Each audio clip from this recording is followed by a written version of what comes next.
Welcome to the Millennial Diner podcast. It's me, Jeff. I'm here at the diner with Phil as usual. And today, this is so rad. We have Caitlin here. Say hi, Caitlin. Hello.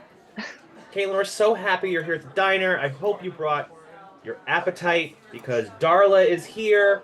Darla's here to take our order. Darla was just telling me, actually, Phil, that this private investigator named Philip Marlowe came in. I don't know if you ever Oh, heard of him before. Yeah. He came yeah, in. maybe once or twice. Yeah. Yeah. He's like from the 40s. He time travel. It's a whole thing. He's also a fictional character, so it's even weirder, but it's fine. But he was just here kind of asking questions about if anybody has known anything that happened to our former waitress, Flo, to add to the true crime nature of our podcast. So just so you know, things are happening. There's momentum. There's momentum. Private dicks have entered the chat. When did you last see Flo? Oh, it's been a minute. It's been a minute. Yeah, it's Yeah. been a little bit since we've seen her. We're hoping, you know, with all hope that she'll return to the diner fine, and it's not a true crime podcast situation. But until then, we should make our order here because Darla's getting a little impatient. I'm just gonna go with, I think I kind of want just a regular old veggie burger today. Side of fries, a couple onion rings. Actually, no, do the platter. Hold the coals. I want the pickles, I want the fries, I want the onion rings. And I'll have a hot coffee with a little bit of oat milk. That's what I'm gonna do. Caitlin, what are you gonna get? Yeah. Could I just please have the breakfast plate, the 2 eggs over easy. Then I'd like sourdough toast, please, with hash browns. And then just coffee, regular milk's fine. No sugar or anything. Thanks. That's great. Sourdough is so clutch. Oh It's yeah, and then underrated. they Underrated. gotta do butter, and then hopefully they have raspberry jam. I'm gonna have to search through this little container over here. Oh yeah, they got all the jelly packets. Bill, sourdough toast sounds pretty nice, huh? It's sourdough. It's underappreciated bread. It really is. But I will go with the rye toast. Hmm. A little bit of butter and a black coffee. That once again sounds delicious. Old reliable. Okay. Um. Well, Phil, I know that you won't be leaving through a window dissatisfied with that choice. No. But you should also not leave through a window because that'd be very expensive to replace. But Well, I we- was assuming the window's open. Wait, I mean, it's an open window, not a closed one, right? well, in this diner, I don't think it's an open windows. I think you actually have to. Oh, you're That's saying true. like don't smash the window on the way out? Yeah. Yeah, that's probably good advice. Yeah, I do. that's One day we will do a fastball special where I throw Phil through the window. It's our You're gonna X-Men. throw Yeah, it's our X-Men throw me. reference today. Oh, I got you. Okay, thank you. Yeah. All right. So Yeah. that would make me Nightcrawler. Am I Wolverine and then you're Colossus in that scenario? That's true. That's Yeah. exactly how it plays out. Though sometimes I feel more like a Lockheed, but that's another podcast. A little purple dragon. All right. Yeah, that's the guy.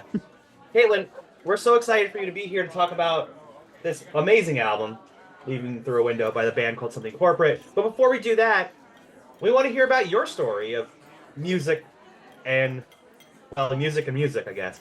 Music and adventures that brought you to this band at some point in your life, and as well as like what brought you, shaped who you are as a music lover.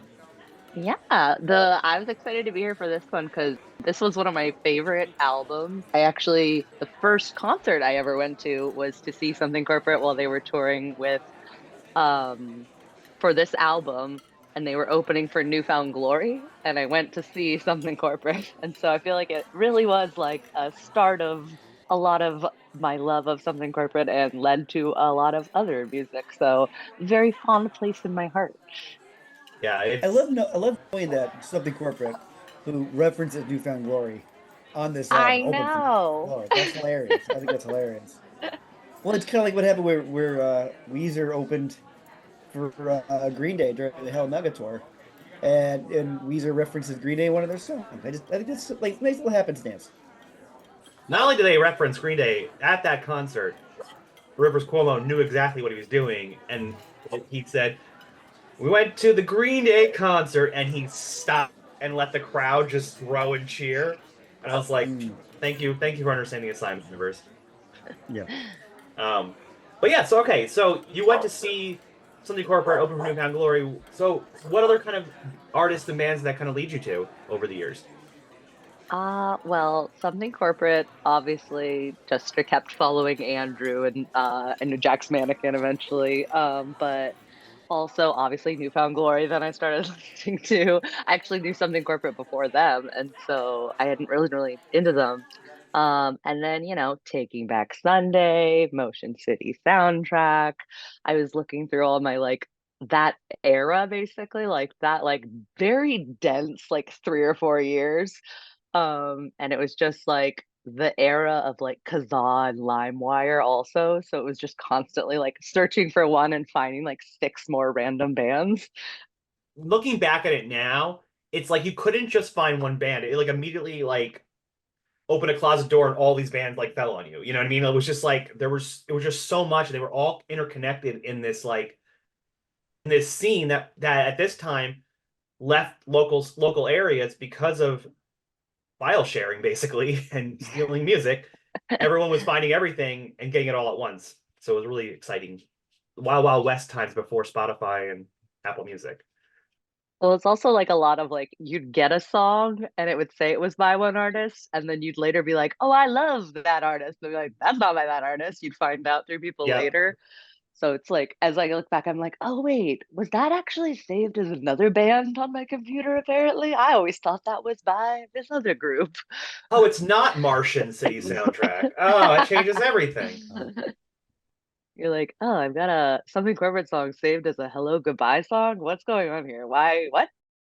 Bill, I rudely cut you off earlier. What were you saying? I don't remember anymore. That's It's probably for the okay. best. It's for the best. It more likely than not. It perhaps if you throw me through the window like Wolverine's Colossus, it'll come right back.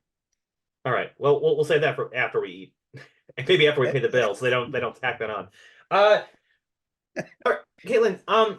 So if you were to have the opportunity to take a wrecking ball, possibly with Miley Cyrus holding on to it, and crash into Rushmore with it, just Mount Rushmore, destroying it, pulverizing it, and then we rebuild it better, stronger, faster.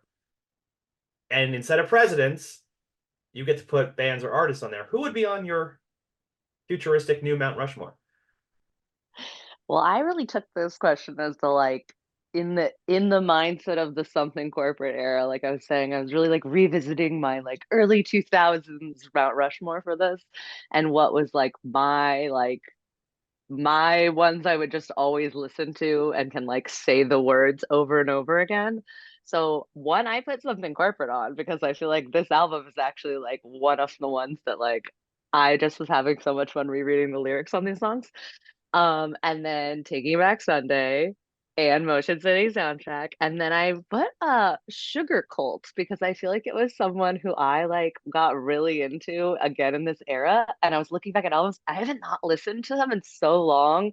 But this like inspired me to go back and I was like just rediscovering a bunch of things I forgot about. So those are my four, and it's very like of the era, Mount No, Rushmore, not like all time. yeah, that is a valid way to answer the question. We never tell people they have to answer anyway. It's really it's an interpretive dance, really, all this. Well, Mount Rushmore's art in the end, right? Like we're sculpting. We're changing, yeah.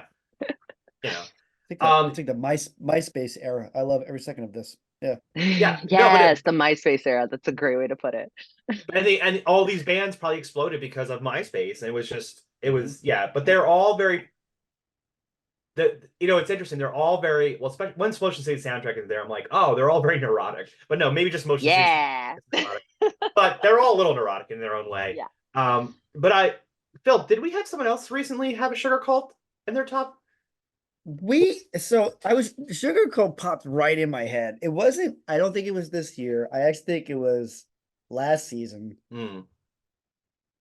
and it was Nadia who had a Sugar Cult thing, I think. I'm gonna quickly go back through my notes. You do that. To be I'm just happy to to be say that we are continued. bouncing off the walls again, is what I wanted to say. Second call of sugar cult.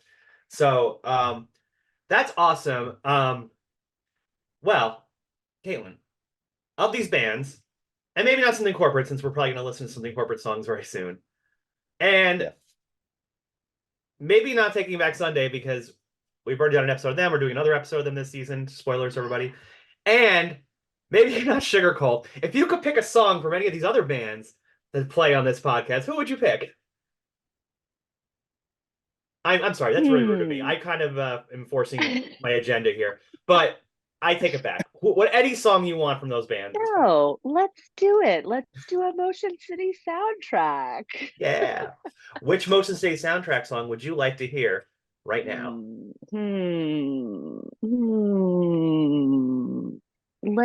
Let's do LG Fwad. Oh, I'm not familiar. What does that stand for? Let's get fucked up and die. Here is "Let's Get Fucked Up and Die" by Motion City Soundtrack. Well, that was fantastic. I love that song. Thank you, Caitlin, for picking that song. We are so happy to have played that in the diner. If the diner ever does start a karaoke night, an idea that Caitlin mentioned off mic, which I love. Off mic. So stay tuned. I'm going to talk to Darla, maybe talk to management, see if we can make that happen. A karaoke night at the diner sounds pretty great to me. And you don't mean that figuratively. You actually mean that realistically. I don't mean anything figuratively. Yeah, I know. In general. So a band Something Corporate comes out of Orange County, California, the SoCal life. They were a band who, I guess when they were in high school, had an album, apparently, which I never knew about until I was doing some research. They had a first album. It's like there's no hyperlinks to it. You can't find it anywhere. So I don't know if it actually exists, but they said that they were calling this album technically their second album, which shocked me because I always thought it was their first. I did know they had an EP 2001 called Audio Boxer, and a few of these songs were on that EP. That was like when Drive Thru was kind of bringing in new bands. I remember Something Corporate and Finch were kind of like coming at the same time. So there was like a Finch EP and a Something Corporate EP, and they were very different styles of music, but Finch was definitely the more aggressive, screamy kind, and then Something Corporate was definitely more the power pop, piano bass kind, which at the time they were like the only band really doing that. At least I recall. But yeah, it's produced by Jim Wirt. I also couldn't find anything else he did, which was interesting. But this album, Leaving Through a Window, came out May 21st, 2002. Yeah. Phil, do you remember 2002? Vaguely. No, actually I do it because that was the year that Megan and I met. So yeah, I do remember 2000. You should probably remember that. Yeah, that's important. I should probably remember that. Yeah. Yeah. Was she your punk rock princess? Wait, was that 2003? Oh boy. Ruh-roh. Let's see here. Now it's on a recording for everybody to hear. No, it's 2000. Oh, 2002. Let's 2002. It's Okay. probably just that like you don't remember your life before then, so like it's hard to find the line, right? Because I was trying to remember the line of when we moved to New Hampshire. Because when we first met, we moved in together after only 6 months of knowing each other, and so I was trying to think when that was. But that was 2002 into 2003. And we moved to New Hampshire up in 2003 or 4. Yeah. Now I'm with it. Yeah, because I remember 2003 we watched the baseball playoffs. Where the Sox were playing against the Yankees, and that was in our apartment. But then in 2004, when I moved to New Hampshire, that was the year the Sox won. So yeah, now I'm with it. All right. Well, I'm glad we figured that out. I figured it all out. There you go. Deductive reason. See, I can't remember what I was going to tell you 5 minutes ago, but I can remember what year my wife and I met. Well, it sounded like you were getting into some trouble, and I think me and Caitlin both wanted to save you. You could say, I appreciate that. Thank you. I want to save you. Let me save you. Let me save you. Yeah, please let me. Please do. Please do. Track 1 on this album is it's a song called "I Want to Save You." Yeah. I love this song. I love this song so much. It's what a way to start this album. I feel like this song really it starts off kind of right away. You're like, okay, it's the piano bass man. And then it gets into like the lyrics and what it's about, and as it builds to the chorus, it's just such a journey, and it's so expressive and emotional and catchy. And I'm like, and that's what this band is. And I feel like this is a perfect song. If you had never heard this band before, you put this CD in at the time or download these files. This is the best introduction to this band. you hit play. You like what I love about it as a song in itself is that it is very analogous of the entire band. And Hmm. like you very quickly learn what this band's about because the piano's front and center in the song, which I remember the first time I heard this, and I was like, "What the fuck is a piano doing in a pop punk band?" But then I was like, you know what? I'll roll along with it. Let's try it, because at this point I'm like, okay, Yellow Card's doing fiddles. Why not try pianos? Um, and I was like, okay, I get behind this piano based thing. Do you know why they signed with Drive Through?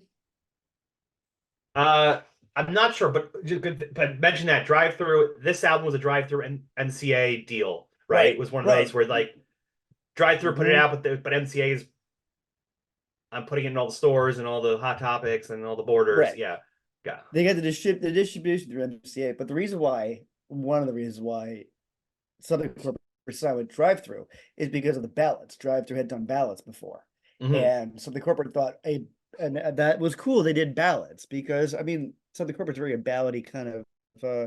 I shouldn't say Southern Corporate. Andrew McMahon is a very ballady guy, and so that's why you have him on there. And Caitlin, Drive Through sat with them for like an 90-minute set before they were like, oh, okay, that's pretty good. Everybody else was like 20 minutes, 30 minutes, but Drive Through gave them the time. hmm, I didn't know So that. you would almost, I will see. I did some research for this one. I showed up on this one. Here we are. Here I am. I saving my role here. Caitlin, what do you think of this song? I agree. I like what you were saying, both saying. It's just like you turn it on and it's like like immediately gets you into like the beat and the rhythm of like the whole album. It's like such a good kickoff song. Like the second you put it in, it's like you know what you're getting. Like you're saying, like, the piano's there and just it's like the perfect mix of like some of their like faster and slower songs. The lyrics are great. You just the rhythm alone, I love. Yeah, 100%. I mean, you mentioned the lyrics. I still listen to this every time I hear this song. I get like goosebumps at their reference in the beginning of the yeah because it just like blew my mind when I first heard it. I'm like, whoa, they're referencing Newfound Glory and like this song is happening in the moment of my life that everything is happening. It's like this is for now everyone looks back to this as nostalgia, but there was a moment when this was like the modern era and this standing on the edge of morning Scent of Sex and Newfound Glory playing as she's pulling back her hair. I spent so much time and still do how like it could mean Scent of Sex and Newfound Glory like a good like wow the glory of like this great date or the band. And I'm The like, look band. at that. Wow. So much going on.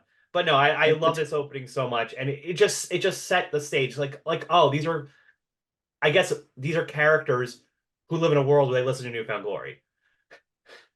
right. 'Cause it's a character story about the girl who's being mistreated. Essentially, he wants to save her. I don't know. I remember listening to it and be like, "Oh, Newfound Glory's big enough to get name dropped." Hmm, look at- well, good for them. I remember being, because we were on the NFG bandwagon, like like great band. It was one of the best bands ever. And it is. They are one of the best bands ever.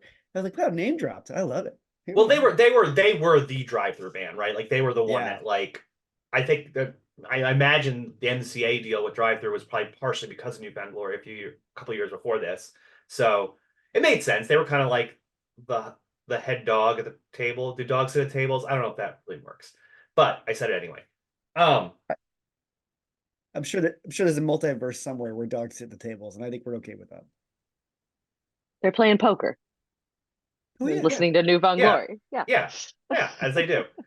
No, I think I love this song because right off the other thing about this, Phil, you said what this band does is like it's telling a story about a character that's not necessarily the protagonist or the singer. It's like getting into this character's head, like what she really wants and how that's not kind of like working out for her and she wants so much more than she has in this current relationship.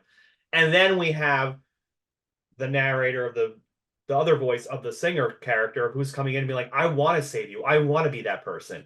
And it's like, wow, how do we get these two crazy kids together, you know? Something has to happen for them to get together. I don't know what it is yet, though.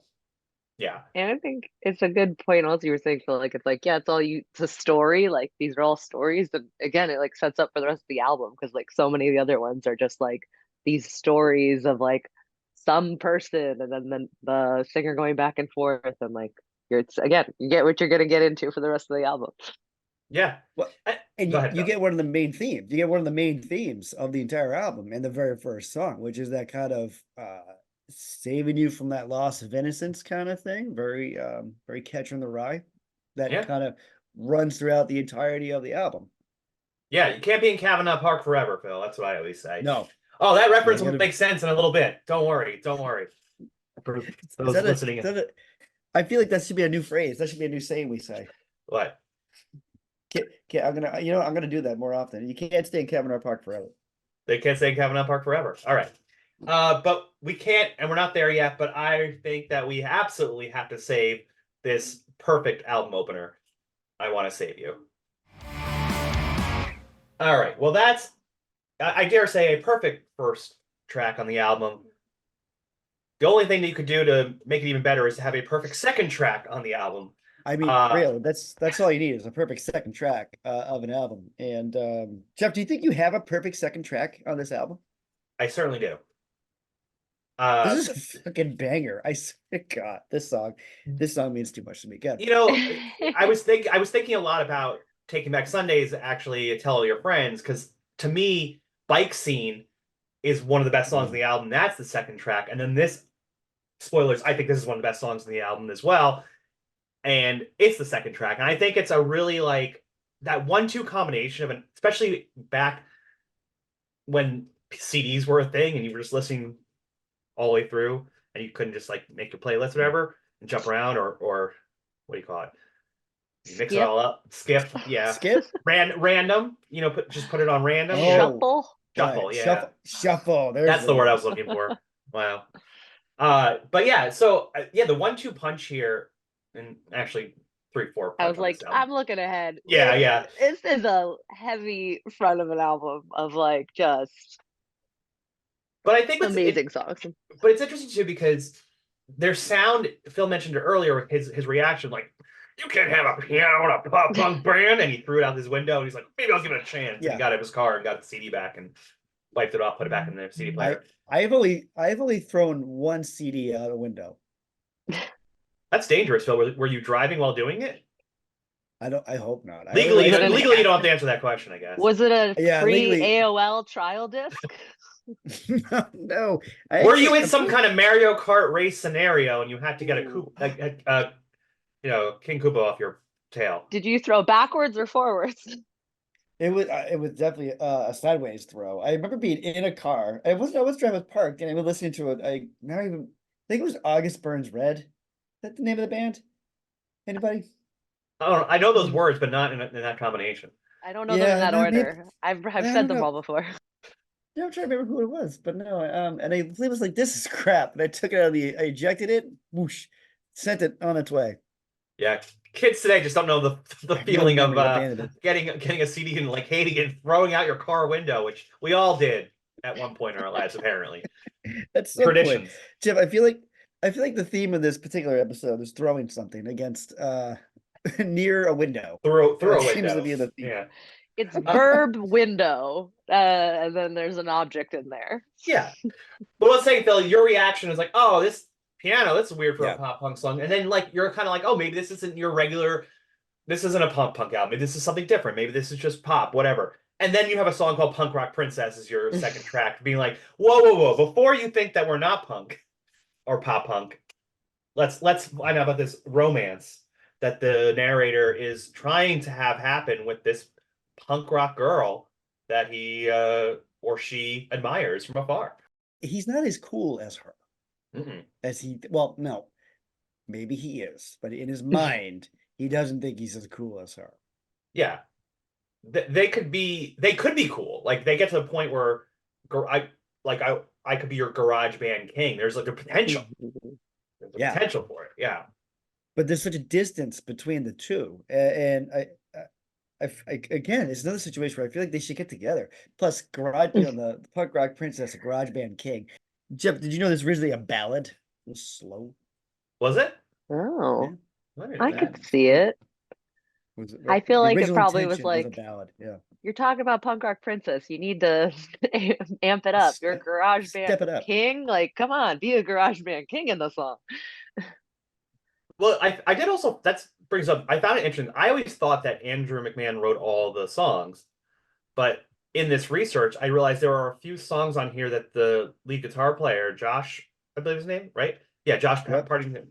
This wasn't one of the ones he wrote, but the ones he all wrote are the more punky songs, Yep. Hmm. which I thought was interesting. So I was surprised that this one wasn't written by him for that reason.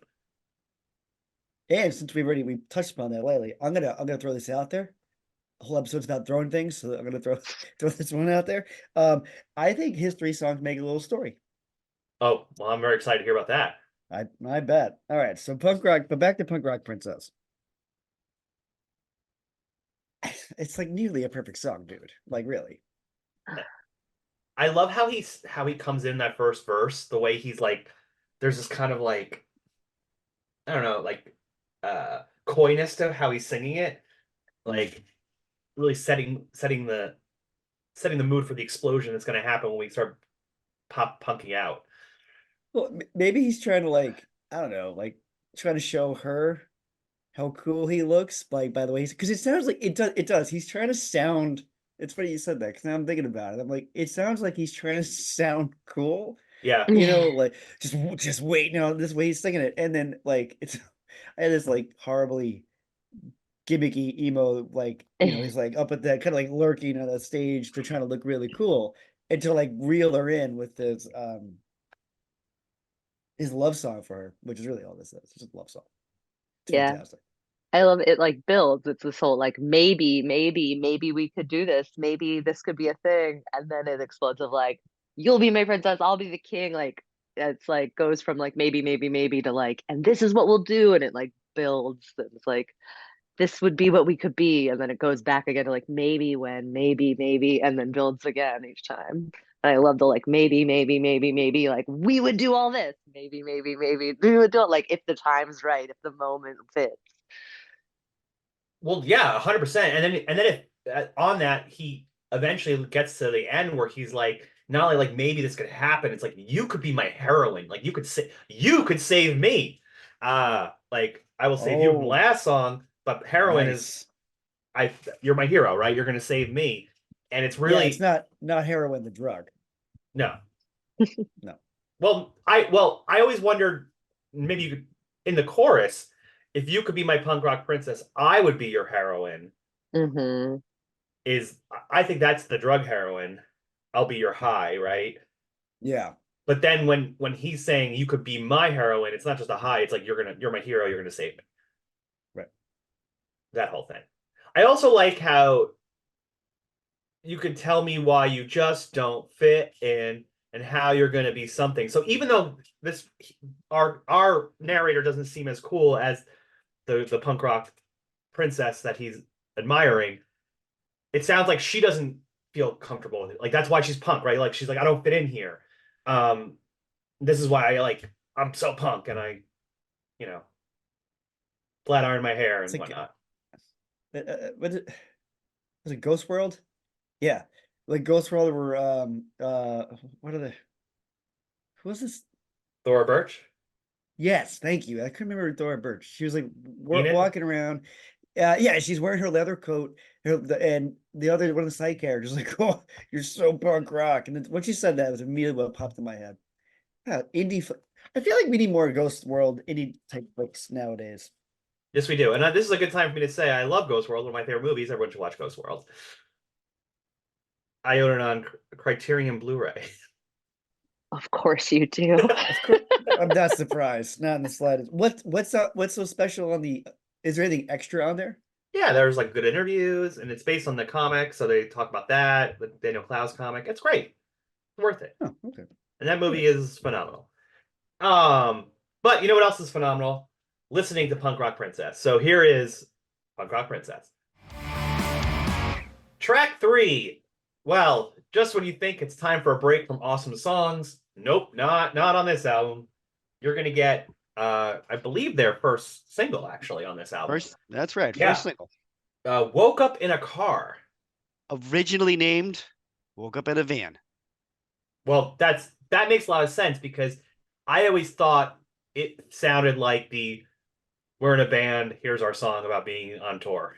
Right, it's the obligatory tour song. Yeah, it's the Yeah. one being about being on tour. But yeah, that was the original name. His original name was Woke Up in a Van, but Woke Up in a Car had such a better sound to it, which is a good choice. I agree. I mean, they did the right thing. I agree. Uh, but yeah, to talk about touring, particularly two shows get mentioned: Poughkeepsie and Rockford, Illinois. I've been to a show in Poughkeepsie. Have you? Yeah, I saw the Ataris there once. Ooh. Ooh, was something corporate also open? No, but there was a venue in Poughkeepsie, and Poughkeepsie was only like less than 2 hour drive from Long Island, so it was like a doable place. And it was like kind of like a falling apart city where like it had like a really old like theater that they had like punk shows and stuff. So sometimes it was worth it. But something corporate definitely played there a lot. I'll tell you that. Um, it's I know it's a story about being on tour, but I feel like for a long time I didn't think of it that way. I just thought it was like kind of somebody with wanderlust and was like out and about and just seeing the world. Like when he like meets that girl who had tattoos for all the places she had lived, like it was like I thought that was like inspiring this narrator to like just keep I don't have a home. The world's my home, and I'm gonna keep searching and keep seeking and keep going. That's how I used to think about it. Yeah, me too. I always like just thought of it as like this person travel like obviously it's about touring, but I also said the same, like just the you can feel the like love for places and like he names so many locations throughout the song. It's like really a fun one of those songs where like they're naming cities and states and stuff. Um and yeah, that part about like I'd paint my body till all my skin was gone. It's like, yeah, you're like the love for it is there. It's not a like I'm touring and I want to go back to my love as much as it's like I'm touring, I miss people, but like, wow, I love this life I have. Absolutely. You know what's that? You know what? Go ahead, Phil. It's just a wanderlust of a Yeah, please write my folks and throw away my keys. I love that line. Like I just love the reckless abandon of the song. Like, you know what? That's it. I'm done. I'm out. Let's go. I'm gonna go see what I can see. I love tattoos for homes as just a concept and a lot. Such a great line. Andrew's a very good writer.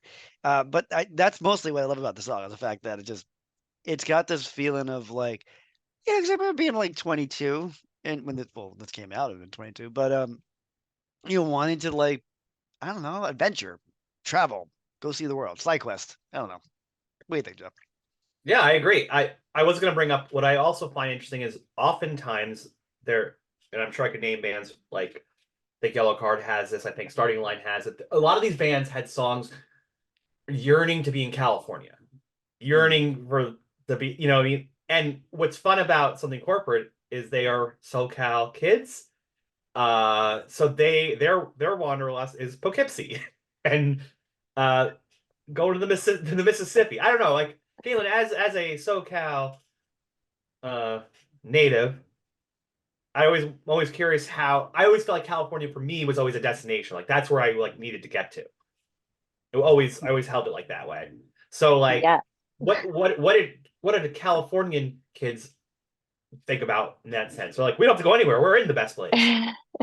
Yeah, I feel like I've talked to like Joe and people about this before of like, oh yeah, California, it was like TV and in songs and stuff. And yeah, to me it's like this is a great example of like it's like the fog on the Mississippi and like I'm in Poughkeepsie and in Arizona and I'm like going all around and like I very much so understand like that feeling more of where it's like when I was picking colleges, I was like, oh, I don't want to be in California anymore. Like I've lived here. I want to go see other things and like different things. So I feel like that's like the sense here of like there's like she wrote me a letter from San Diego, but then like I'm going elsewhere. Like I'm not in California anymore. It's funny the places he picks though, like Poughkeepsie and Rockford, like you said, Jeff. Like Poughkeepsie's at least at one point was kind of run down a little bit. It's like it's very the opposite of California.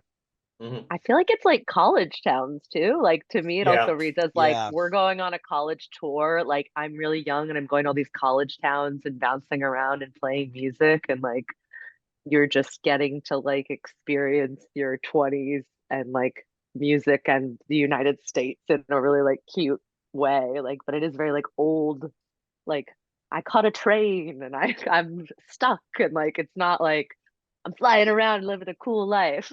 It's like I woke up with the fog on the Mississippi. You're like, that's gorgeous.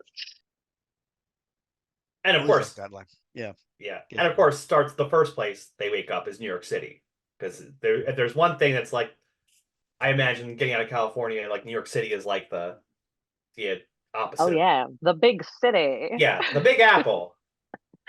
Well, growing up also in like Southern California, we were always told like when people were looking at colleges or going places, I remember adults always being like, you don't live in a city. You think you live in a city. You live in like a metropolitan car. Like you don't I remember like being told that in high school, being like, oh yeah, you're right. Like Different You vibes, different vibes. different vibe. You want a city. You come to New York City, possibly even Chicago or Boston, but definitely like it's just. I remember the first time I ever went to New York City. I actually sort of remember as a kid because you just come in, you just look up always because everything is very up, very tall, formidable. Yeah, I want to go to a city that's down. Like you Atlanta. arrive at the city and like it's in like a canyon or something. Like it's like the Grand. If there was a city at the bottom of the Grand Canyon, that's what I'm looking for. I don't know. You should build that. We could build If that. Yeah, we could do that. yeah, Yeah. yeah, definitely. Built this city on the Grand Canyon. Yeah, we built this city, City on yeah, rock okay. and rock. Yeah, it's all that. Um, the next track. Oh wait, no, we should play that song. What did we? Did we play it? I can't remember. No, we We didn't. didn't. We didn't play Wake Up in a Car. No. I want to go take a nap and then wake up in a car to this song playing. So here is. I'm gonna go to my car and listen to it right now. You guys hang out here. Here is "Woke Up in a Car." I did drift off a little bit while listening, so I did wake up in a car. It was all worth it. Did you It see was all Jordan while you were there in your dream? no, and if you see Jordan, you I tell tell him. him. I, you betcha. This often confused me. This song, the track four, "If You See Jordan," also probably one of their bigger hits. I think this is the one that had the big music video Yep. with the Shermanator from the American Pie movies playing Jordan. Oh God, Yes, I forgot all about that. Yeah, you're I right. forgot Okay. about that too. Yeah. I never forget that. I think about it all the time. Not only was he the Shermanator in the American Pie movies, he was also the shoplifter in Can't Hardly Wait. So it's important to have all our ducks in a row Oh. about this actor whose name I don't know. Um, but yeah, if you see Jordan, so again, I feel like you're going through these first three songs, and I think you have a handle on what something corporate is and what their vibe is. They're fun, they're catchy, it's pop punk, they're kind of romance. There's like wanderlust, there's like, oh, I'm stuck in a bad relationship, I want to save. There's like all these positive feelings. And then you get an anthem against a bully, which is like did not expect this, but Mm-mm. man, is it a satisfying song. Yeah, it is. And it's funny, because I think this is the EP kind of gives away a little bit more about this because the name of the song is "If You," then the letter C, Jordan. So Mhm. if you see Jordan, right? It's not on this pressing, but this was a song that was on the audio boxer. If you go in the audio boxer, the way it's written and it typed out is uppercase F, and then upper in if, and then uppercase U in you, and then C Jordan. So I'm wondering. So it says "fuck you." That's what I'm saying, guys. Just so everybody understands where you're on my level. What? I know, right? It's crazy, but like, do you think the character he's talking? Do you think his name is C Jordan? Like it's like Chris Jordan, or do you think Jordan's his actual? Like is Jordan the last name? Now I'm wondering. I always thought assumed Jordan was the first name. But now they look Like, at the EP thing where it says FUC Jordan.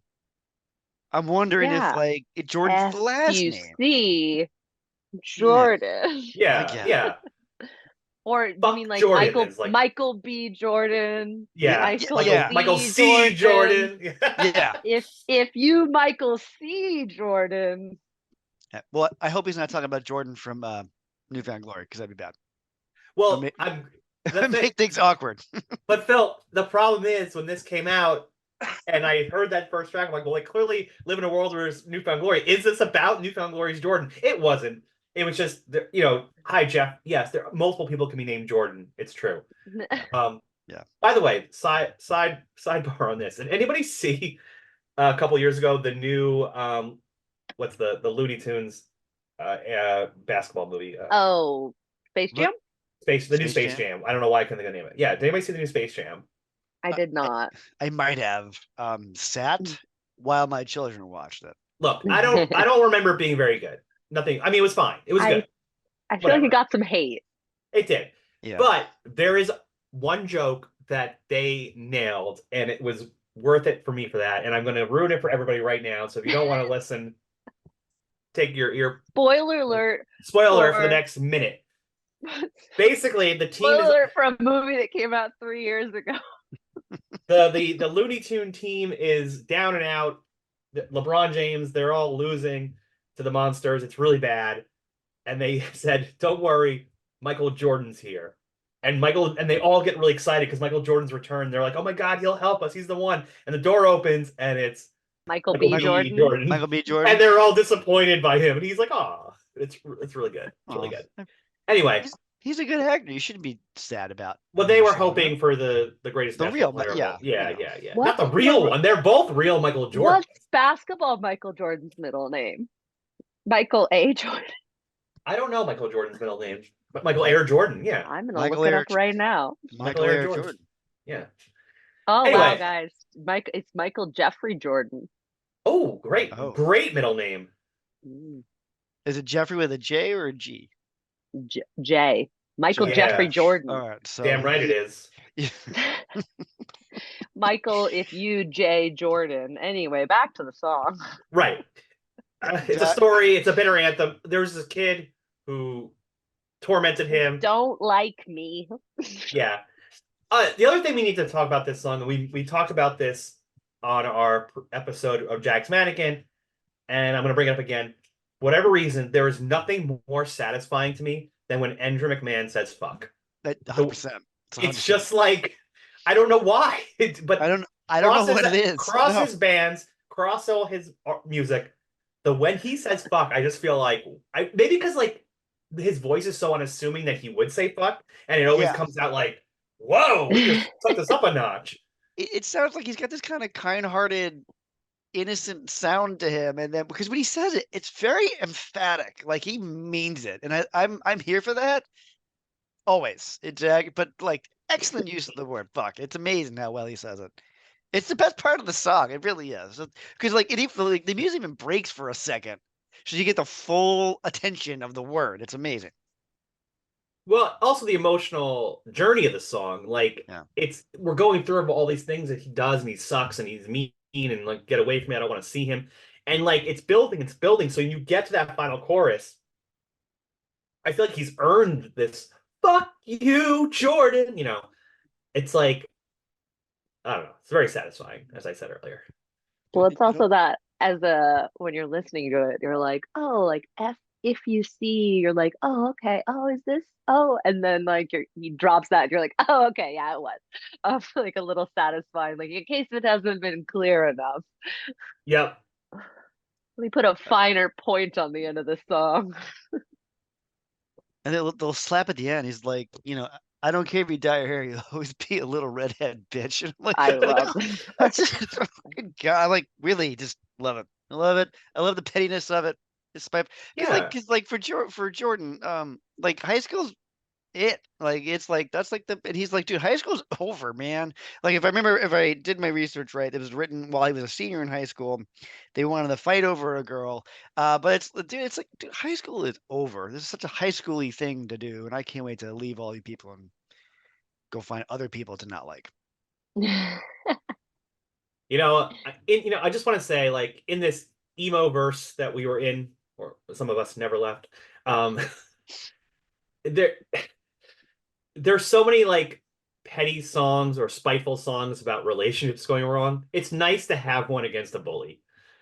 Using those emo powers for good, I feel like, is what I like about this song. It's a fun, just like, hey, I hate that. You know that guy that's sucks, and like everyone can immediately be like, yes, I know. I remember, like, I don't know about you, but I feel like if I think back to high school, like if I hear this song, like there's a person I went to high school with who's like like where you're like, that guy just sucked. Like, Yeah. and I don't know if you like hearing this song, do you also go like, oh, this would have been about that guy who like just couldn't take a break, like, and you're like, get out of here. Yeah, there's a roster of people who play that role in my head. So At kudos, least 5. yeah, At least kudos to 5. all of them. Yeah. Me and Phil will have to compare lists later to see if we have some of the same people on that list. Anyway, as we went to the same high school. Anyway, should we Sure. play this song? Yeah, because I just want to hear Jordan get yelled at one more time. So All yeah. right, Yeah, at least play the end. We've hyped the F bomb. that's true. Everyone enjoyed the F bomb in this song. All right, here is If You See Jordan. All right, next up, The Astronaut.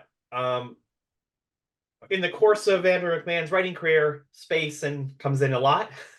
In fact, the greatest hits version of the Something Corporate, they had 2 albums in the EP. They put out a drive through, put out a greatest hits, and they put the Astronaut right on there. What do we think about the Astronaut? It's a little slower after a bunch of bangers. We got our first kind of chill song, maybe the song that you get high to. That's kind of like the feeling of this one. This like comes in with strings, right? Mm-hmm. I think at the very beginning, or I know it's at least at the end. Yeah, and I feel like that in itself was like a real, like you said, it's like banger, banger, banger, like literally yelling "F you, Jordan" into then like I've been sleeping with ghosts, like just like super chilled out. Well, I think sequencing wise, you need this song now. I Yes. think it's like, all right. Yeah. And I'm glad you brought up the orchestration because there's a few songs, especially some of these slower ones, where they kind of bring that element in, which is again, it expands their sound even more. Again, you're still not sure. Fifth song on the album, and it's like, oh, this band keeps doing different things, which is really cool. I like it. One, I think you need it for sequencing wise. Like, okay, all right, like you were saying, Jeff. Everybody take a break. All right, we've had a lot of ups. We're not going down. We're just gonna slow it down. That's all it is, and it brings in like another spectrum to the sound because now Andrew is a very reflexive person. I feel after listening to all these albums, and I think this is a really reflexive song about growing up and like getting older and like but needing some because he wants to get out. I feel like that's what the point of the song is. They want to get out and explore, which is like adventuring again. We talked about that earlier, but in a much more slow version of it. And that there's something very I don't know, I find it very noble in the spaceman concept because like how brave do you have to be, honestly, to go into space? Right? We're like the smallest thing and you're dead. The tiniest little hole in your suit, you're gonna actually it'd be more like you gotta explode because of all the space, whatever. But Okay, like, Phil, hold on. I gotta cancel some flight plans I just made to go to space, and I don't want. yeah, Now don't you talked me out of it. yeah, don't do space travel. No, like yeah, it just sounds very dangerous. Much like life is kind of dangerous, growing up and all. I feel like that's what to me personally, that's always connected with the song. It's a person who is looking at life and how scary it can be and wanted to be brave and using some character to do it. Okay, Yeah, that's my spiel. no, it's cool. I mean, I always took it. I think that's a great way to talk about because like there is something about like they're looking for help Mm. to what maybe it is to get out of the situation they're in. But like in verse 2, especially when he's like, I'm holding this microphone and I've been shouting out, but I think we're alone. Um, and then I've got platinum vision and a tinfoil touch. I've got you to propel me, but I still need so much not to be alone. Like the getting higher could also just be like reaching for success, maybe like the band expanding, getting bigger, like the ambition that they have is they need so much more to reach that to make them feel complete. I think that's what I get out of that. Yeah, like there's well, it's even very lonely in space, right? In space, no one can hear you scream. Thank you, aliens, for teaching us that one. But like, I think that's a really good point, though, that he needs to not be alone. In space, you're very much alone. Um, with your thoughts. Maybe he doesn't want to be alone with those thoughts. Yeah, I feel like it's really interesting the lyric also of just like calling out to the astronaut, I need some of what you've got. And so it's like you're saying, like, is it the like bravery, like to be high? It's just like, are you above it all and able to Mm-hmm. like get out of that? But then there's still that like you're so alone in space, like you're saying, like that's just like such a common theme anytime you have like someone in space. Yeah. Unless you're today and you're on TikTok and you get served a video of someone in space showing a video of them doing a spacewalk and you're looking at the Earth below, and suddenly I was like, this is wild that I'm looking at someone's footage of them in space on my phone, and the future is here, and I don't even need to go to space because of TikTok. Thank you, TikTok. Thank you, TikTok. I See, need some of TikTok. what you got. Yeah, TikTok's not bad. It shows you things in space. Yeah. And Yeah. and when you're, oh, sorry, go ahead. Oh, I was just gonna say, we were recently watching a TikTok that was like all about the different types of cameras that are on satellites and how you can actually tell what satellite took the picture based on how many lens flares there are. It was really interesting. Anyway, love TikTok also and space Yeah. facts. Yeah, no, TikTok has a bad rap because it can waste a time waster, but there's also a lot of information, real information gets there. You just have to sift through the fake information. You got to put in the time, just Yeah, like anything. yeah. But I was going to say, you know what's great about those satellite cameras? I feel like they're looking down on the globe. They might actually be able to pick up on some weather patterns and let us know if there's a hurricane coming around the bend. Because track 6, Phil, what's track 6 called? Track 6 is called Hurricane. It's called Hurricane, yes. Called Hurricane. The first song not written by Andrew. Yeah. And it's a punky song. It's a I punky song. didn't know that. Yeah, it's first one not written by Andrew. It's written by Josh. This is his name, Josh, yeah. Partington. And now I'm gonna go. Now that we've arrived to this side quest, I'm now gonna talk about it. So I think, or I feel, I feel statements that the 3 Partington songs, because now that's what they're called, actually make a little bit of a story together. So we're gonna explore that as we go through it. Let's see if I'm right. I'm probably wrong, but I don't care. Do whatever. I'm excited for this journey. Yeah. This first, I just feel like this first song, based on my notes from the extensive research I did, Andrew did contribute 3 words to this song, and that was the extent to which he was very excited though that Josh had written a song. Jeff, what do you think this song's about? Well, first of all, Shakedown, You Make Me Break, for goodness sake. I think I'm on the edge. This opening just rips. It's like, like, I don't even know. It's one of those songs where, like, I don't even care what the song's about when I'm listening to it because I'm just like, I'm just vibing. I'm vibing. I'm jumping up and down. It's such a fun song. The like wordplay and like the quickness of some of the verses is just, it's so satisfying. I agree. It's like I don't even care what the words are. It's just it hits. I mean, oh, sorry, go ahead. No, you can. Well, just I mean, this idea of a new relationship and getting sucked into someone's weather pattern is like, I mean, it's so evocative. It's such a simple metaphor, but it's so good.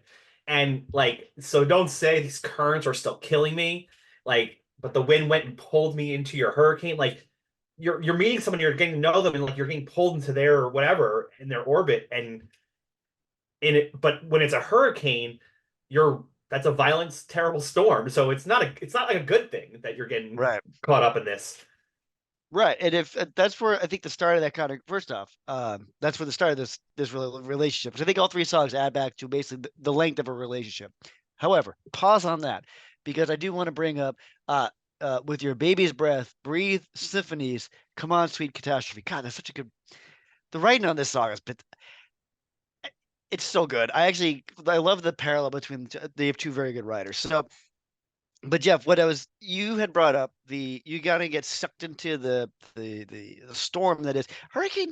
Not usually a good thing, right? And so I feel like the narrator in this one is getting sucked into a relationship or into the life of this other person.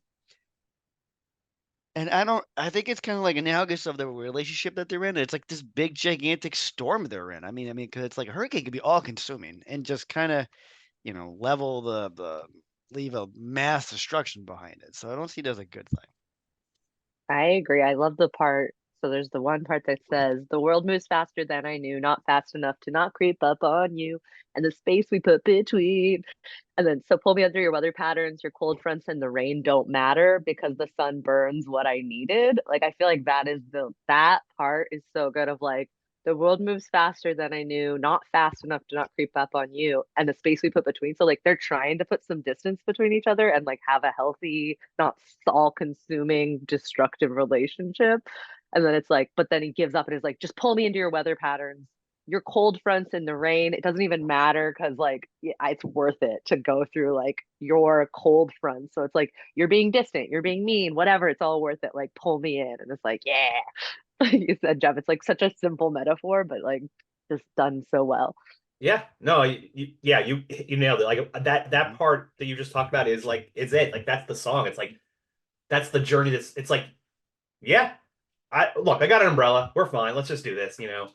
Um, Also, I will say for the youngs out there listening, Sweet Catastrophe would have been an amazing AIM screen name. Oh my I'm God, it would have been sorry I didn't think of it then. Well, that'd be a fantastic name, or even That that'd be like an emo band name now. it could be. It could also be your Instagram handle, which I'm sure someone has done, but mm, I got things I gotta think about in my life moving forward. Um, Phil, can we play Hurricane? Of course. All right, here is Hurricane. All right. Well, that was fantastic. yeah. Why don't the Carolina Hurricanes, the hockey team, they should be playing this song every game, right? For the last 21 years, I mean, I'm sure they do. 22 Do years. 22? Do they? I mean, it seemed. I don't know. I don't No, really know what's going on there. I'm sure they probably play "Rock You Like a Hurricane." Yeah, I guess that's another one.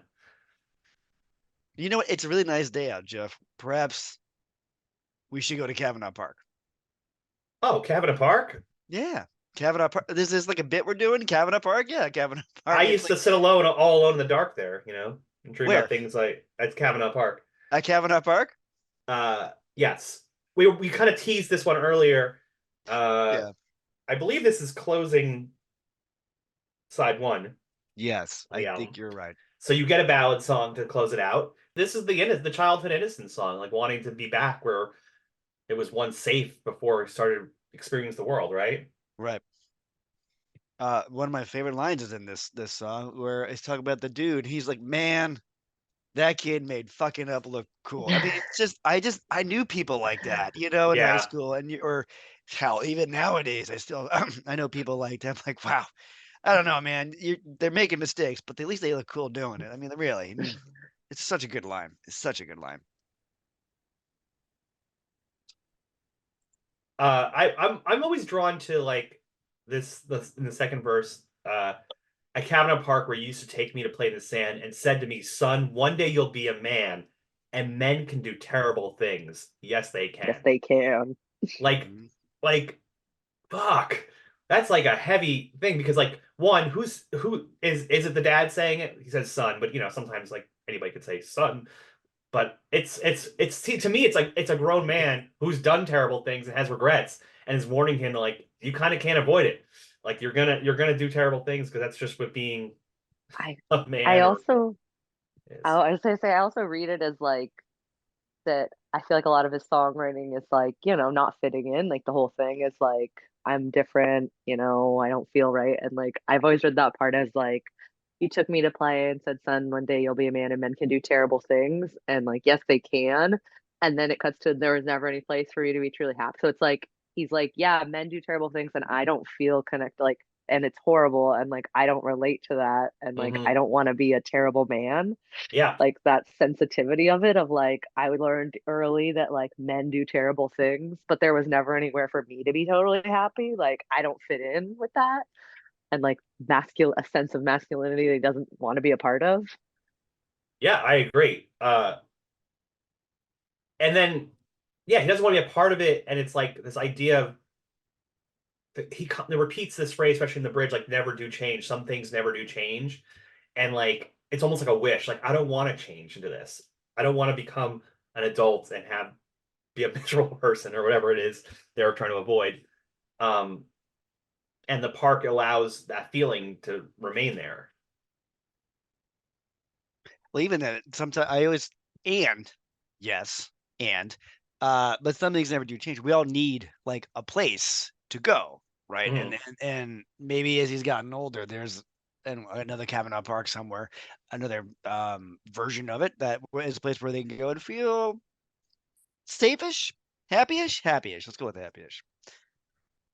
Well, it's it's an interesting concept at getting older, becoming an adult. Um, it's interesting when you see that things that you think as a kid are just always there, but the longer you are on this earth and experience this life, you find that things don't last. Everything ends. So like even places that were secure, like I think about this all the time. I'm like, I used to go to Blockbuster. I used to go to Borders. I used to like all the places I used to go to that like I felt very secure or brought me joy as a kid. These places don't exist anymore. And like as a kid, you just think that they're there and they're always there, right? Mm-hmm. And as you grow older, you start to watch these places change and go away. I mean, even parks get changed. I mean, I just was driving yesterday in Hollywood, and I drove past where there used to be this amazing comic book store called Meltdown Comics that not only was a comic store, also had comedy shows in their back. They had like a little theater in the back, like a really DIY, just a bunch of chairs and a small stage. But like they had like huge comedians coming there. There was the Meltdown show was there for years, and it was such a great place. And I hadn't driven past that on Sunset till yesterday, and now it's a brand new. It was completely teared. The building's torn down. It's a brand new like high rise of some sort, and I was just like, oh, it's so weird. Even like something like 10 years ago is gone, and it's so different now. That was a very safe place for a lot of people. That made me very sad to hear. I'm very sad now. Well, I mean, the place closed a while back, so it wasn't, but it was just I hadn't seen what it became in many years, Yeah. and I was just like, oh, it's weird that that used to be this very magical little place that now is like a very Yeah. overpriced condominium or something. It's Mhm. weird when you see a place, yeah, where it's like it used to just be a thing and not it's not that it's shut down, it's that it's a completely different thing. Like that's the weird shock. Like you're like, oh, I know it wasn't there, but you're like, oh, but now it's some entire new thing. Like it's not just not there, it's been fully replaced. You're like, oof, that hurts even more. I mean, Long Island, I can talk about this place called John Harvard's they used to have. It was across from Borders, which obviously doesn't exist anymore. But it was like it was a brew house. It was like, Oh yeah, yeah, yeah. really good. And they had like the best pumpkin spice ale. They put the cinnamon sugar on the rim. Anyway, it was a great place. And even when I left Long Island, when I would go back and visit, that would be where I met up with people because it was just like a good spot. And now it's like uh what's it's like a a chain burger place like completely took it over, and it's just like, and then it's like, well, that's not going to be there forever. And it's like, now it's like I'm looking at things like how long are these things going to be here? Every 5 years, every 10 years, things are going to change over. Mm. Shake I guess Shack is the name of the burger place. Is with the name Shake I can, Shack. yeah. So Only constant is that things are going to change. ooh, that's deep. I mean, that's being a parent for 15 years. That's the best I can give you. Well, being a parent, it's up to you to help your children even when they fall. Actually, no, I've learned. I'll just, you know what? Yeah, the look up at me, it's the greatest thing I've ever learned about being a parent when there's a child who falls, right? Particularly if it's your kid, but any parent, they're going to look at you, engage based on your reaction, how to react. And I've learned to be like, just get up, you're fine. You're fine. Get up, you're fine. Don't We ever yell safe. don't you say you are yeah, see, We go, safe, yeah. perfect, right? Do some real never be like, oh, are you okay? Because then they're gonna start crying. Because if it really hurt, they'd start crying immediately. Yeah. Yep, that's Phil's parenting right there. That's what I think I learned very early on. Never like just give it a second and let's see what they do. All right. Well, now And I that's know. like Oh, go a ahead. lesson for everyone. Like Yeah. for it's like don't like just Just bring the vibe you want right, just to take a minute, be like, no, you're fine. You're fine. Get up. down. Are we Yeah, actually okay? we're Like okay. We're okay. yeah, we're Everybody fine. breathe. You're fine. Everybody's Be fine. be the vibe you want to see in the world. I like Hell that much. That's yeah. much better than the be the change you want to see in the world. 'Cause I No, don't be like. the I don't vibe. like. You be the Yeah, Bring the vibe. Yeah. be the vibe. vibe. I like being the vibe better. That's much better. That's much Well, better. I'm glad you're here to fall into line with my phrasings. Uh, I'm just trying so hard to fall into a transition to the next song, But "Fall."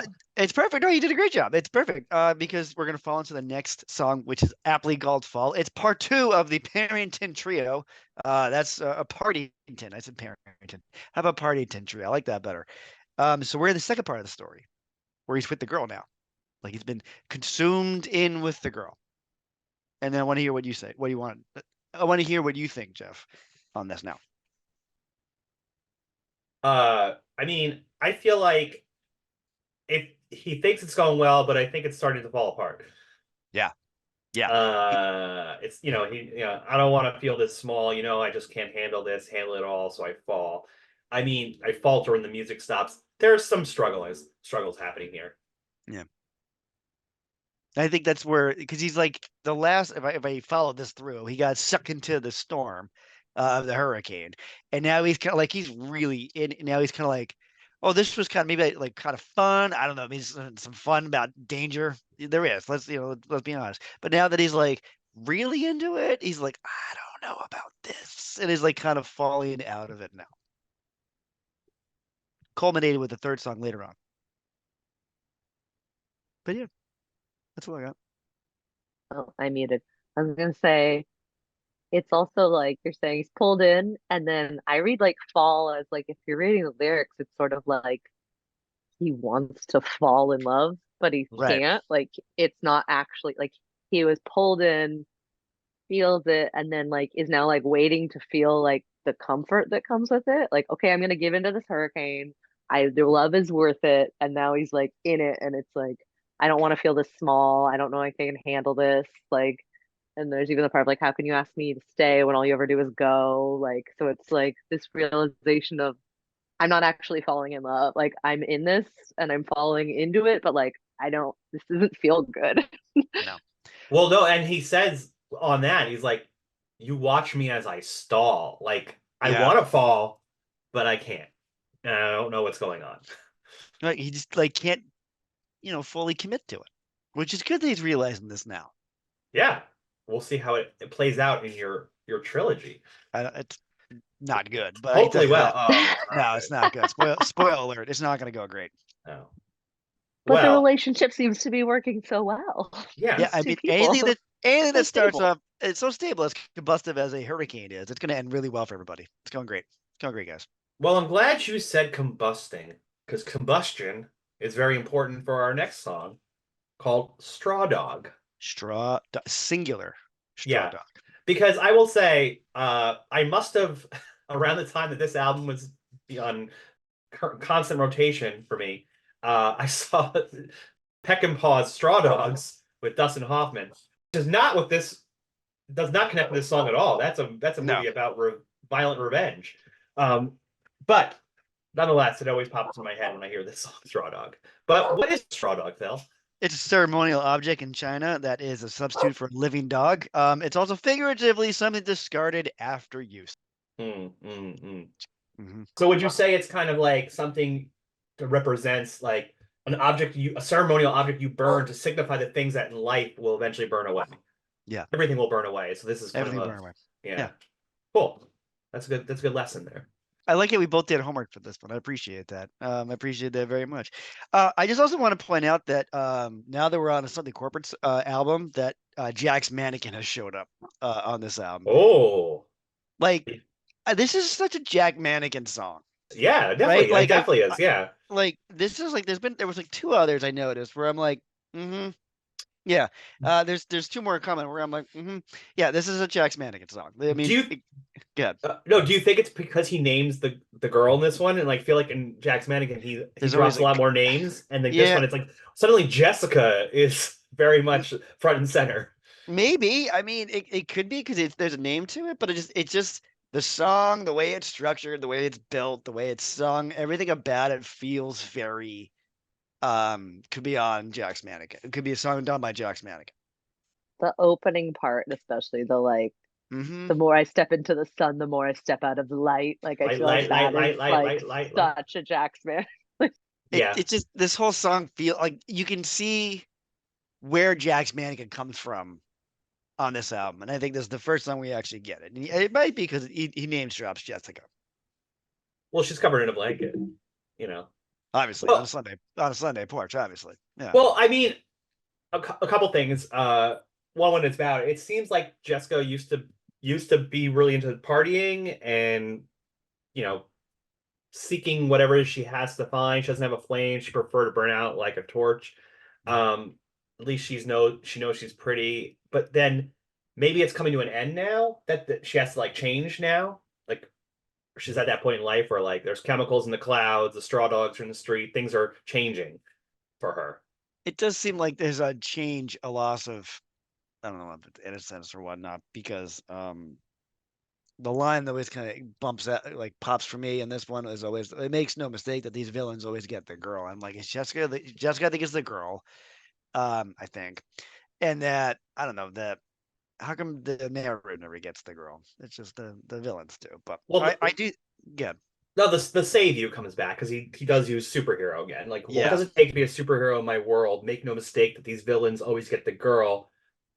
We can escape and then we skate away from all this, but no one ever does. Like that's the wishful thinking part. By the way, this verse right here was my favorite because I was like, oh, superheroes, villains taking the girl, skating away. I do all these things, or believe in all these things in my life. You would be like a You villain? no, you'd be like a No, hockey inspired superhero. yeah, but I failed, and the villain took the girl in this story. But I told her if we skate away anyway. Doesn't really matter what I thought. Like no, I think I have a name for you. You would have been like Captain Crosscheck or something. And that sounds good. I like that. All right. I'll make Captain note of that. Crosscheck. Yeah, Captain I'll make a Crosscheck for that. trademark that. Yeah. Yeah, there you go. Make note of that for later. Very good. But yeah, but also on this one, yeah, I don't know if this is the Jax Mannequin at all, but I definitely am a little bit more story wise, a little less certain what this one's fully about. I think there's Yeah. pieces that come out, but not in a bad way. But it feels like some of the other ones, especially early on, it's like very clear what the song is about. And this one, you know, what the who is saying the straw dogs in the street and the chemicals in the sky is like is it a warning for her? Is it telling her that she could change her life? Then there's like all these things about the police are coming up. You know what I mean? Like the metaphor of that. So I mean, but I really enjoy it musically, and I enjoyed the song a lot. Yeah, I think that's a good point. This is kind of the part of the album I feel like where it is a little more like not like this is a story. I have an anthem about a bully or like you Right. can be a pop rock. Like the early songs are like crystal clear what they're about. Well, I wonder if because this is also some of these songs they had them. Like I feel Yeah. like this is the song that was written for the album, and I think really good point you made, Jeff, is that it doesn't it actually doesn't feel as fully finished as the others. Like I feel like like at least the concept behind it, it's very cerebral, which I do expect from Andrew because I feel like he's a very cerebral person. But I feel like having had so many, I'm not going to say on the nose, but more, we've had a bunch of others, very straightforward ones. Although we get kind of vibey with Astronaut and again with Hurricane. But I think for the most part, this is a very straightforward song, and we get a little thrown off with, not thrown off. We've entered a new world with Straw Dog, singular Straw Dog, not Straw Dogs. That's the movie, Jeff, as you pointed out. Yes. I think changing it up, the kind of songs, has been what they've been doing all the whole album. So Yeah. again, this is a different kind. And to me, it's good news that they have so many changes in their songs. Good news, right, Phil? Like, Good news. We're gonna keep that Jack Mannequin vibe going into the next song because I feel like this is another Jack Mannequin song. Spoil that the third one is also on this side because we've already covered the first half, so obviously can't be on the first half. But this is definitely a Jack Mannequin song, and a song about I don't know. I always take it as a song about wanting to capture or recapture, not lose the innocence you have growing up. What do you think, Caitlin or Jeff? I'll defer to either one of you. I mean, yeah, I feel like I feel like it's another one that's like more straightforward. Like it's Mm. literally like I want to read good news. I want to be innocent again. It's like right there for you. And just thinking about like I think the opening says like reruns on the screen, old books and movies. Like it's just like nostalgia and wanting good news and wanting to just feel like I think there's a lyric that's like a little I want to be a little kid again or feel like a little kid again. Yeah, it's So just it's some just kind of. like really celebrating that nostalgic urge. My daughter who's turning 10, and I like she wants to talk about growing up, being older and being bigger, and I'm always like, I don't know if you really want to be that, because I'll be honest with you, I would give anything to be 10 and just play with action figures or toys all afternoon long on a Sunday. That sounds like heaven to me, but yeah, it would just be kind of creepy. Well, I guess I'll change what I'm doing this afternoon. Okay. Sorry, Uh, Jeff. no, but I think all this is true. I mean, this part where and then she looked at me to scream, "My castles are falling, and I can't look in the street without everything changing." Going back to the cabin apart, going back to the loss of innocence, and yeah, that's why she's watching the old TV reruns and the old books and the movies and like listening to the radio. My friends, like she's looking out and seeing life is constantly changing, and it feels like its castles are falling. It feels like change is bad here, and she just wants good news and be innocent again. Well, Like that's the what's feeling of your comic book store closing. You're looking in the street, you just see things changing, so you want to go back and listen to your old album. I wouldn't mind that. Exactly. Yeah, It's just like some the good news. official song of this podcast. Right. But I always say it's not nostalgia if you never stop listening. So, That's also true. though, like this is a good time to say that I did get to go see something corporate in its original lineup do their reunion show before when we were young back in October of 2023.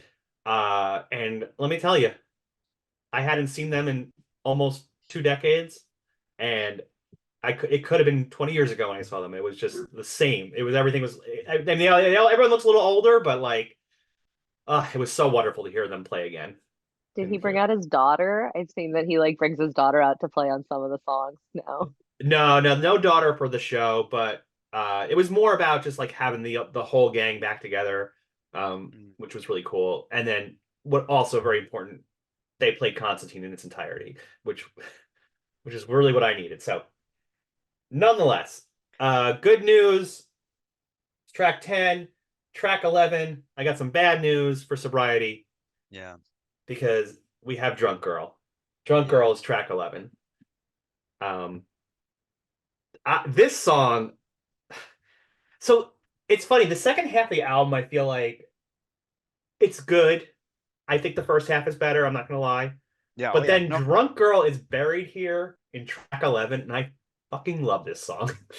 I think this song is like goes with punk rock princess in like catchiness and like just fun pop pop punk like good. This song just kind of pops out of nowhere, doesn't it? Yeah, it really does.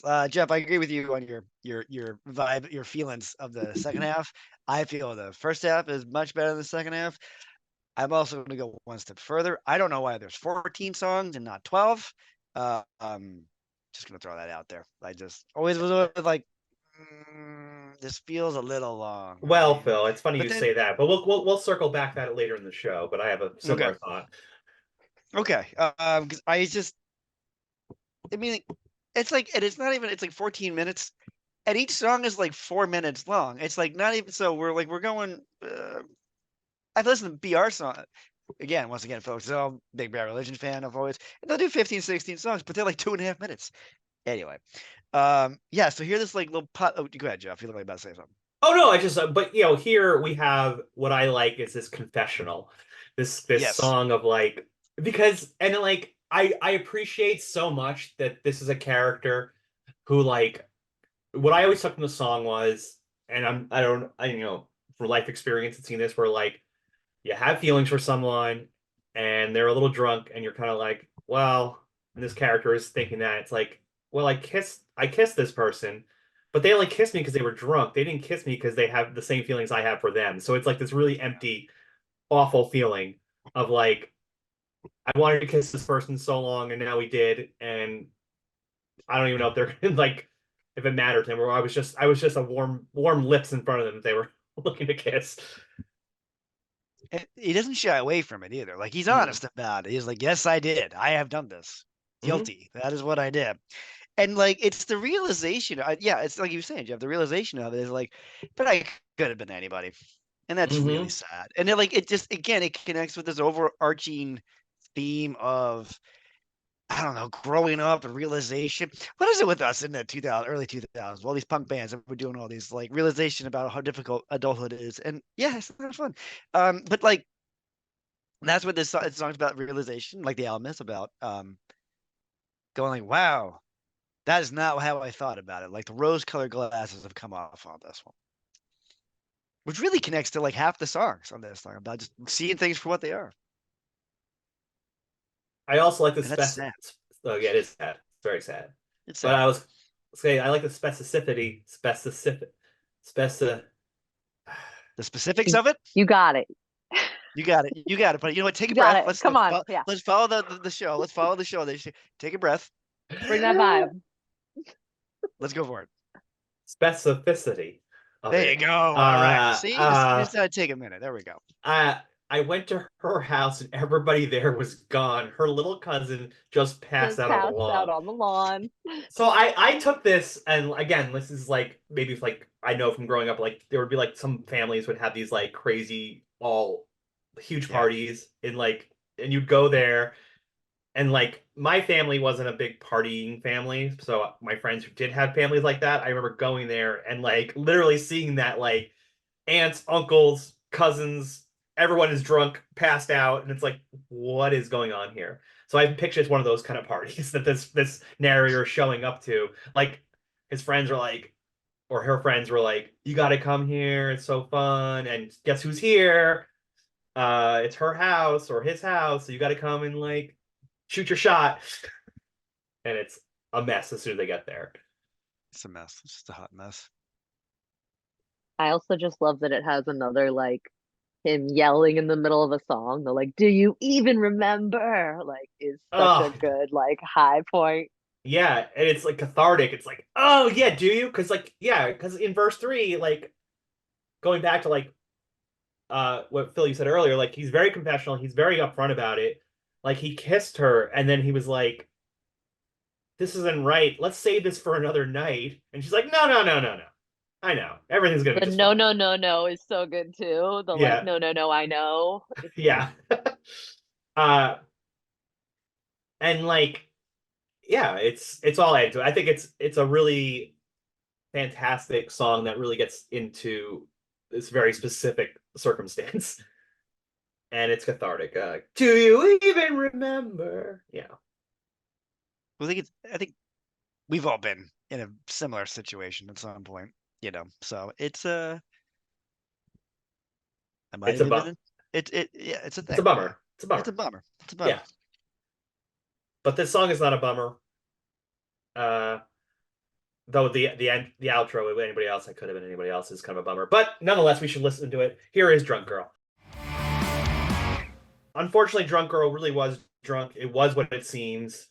Not what it seems is the next song, track 12. Not what it seems. Not what it seems. Yeah. This song makes me think of the ending.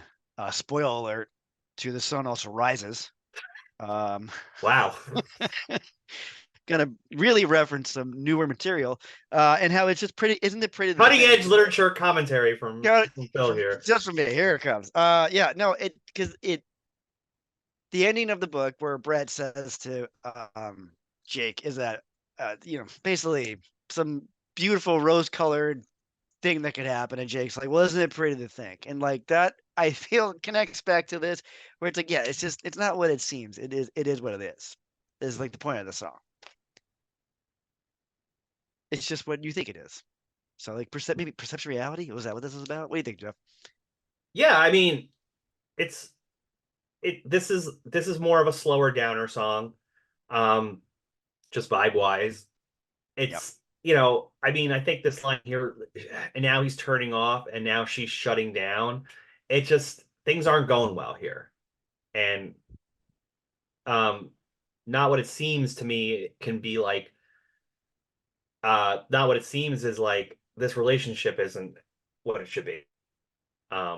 Yeah, It's just what you think it is. It's yeah. whatever you know. We Yeah. look at, we observe these things, and like, oh, this doesn't look like a good relationship. And now to us, that's what it is. Yeah, I agree with that. You're saying like it is what it is like the song. Like Yeah. this is what's This, happening. well, It this, is what it is, and this is the yeah, 'cause vibe.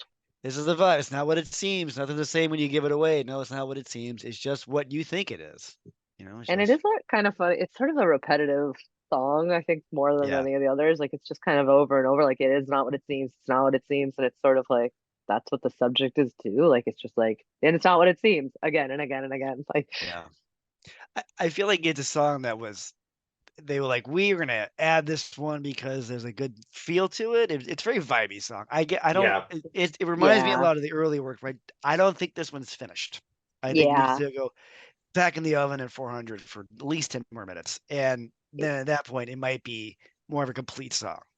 Well, yeah. it's It's also it's more of a vibe than like a fully like a Yeah, journey. Like the other songs are so good at like building up and building down or like dropping, and this one's just real flat. The whole, it's not bad, but it's just like yeah. one thing.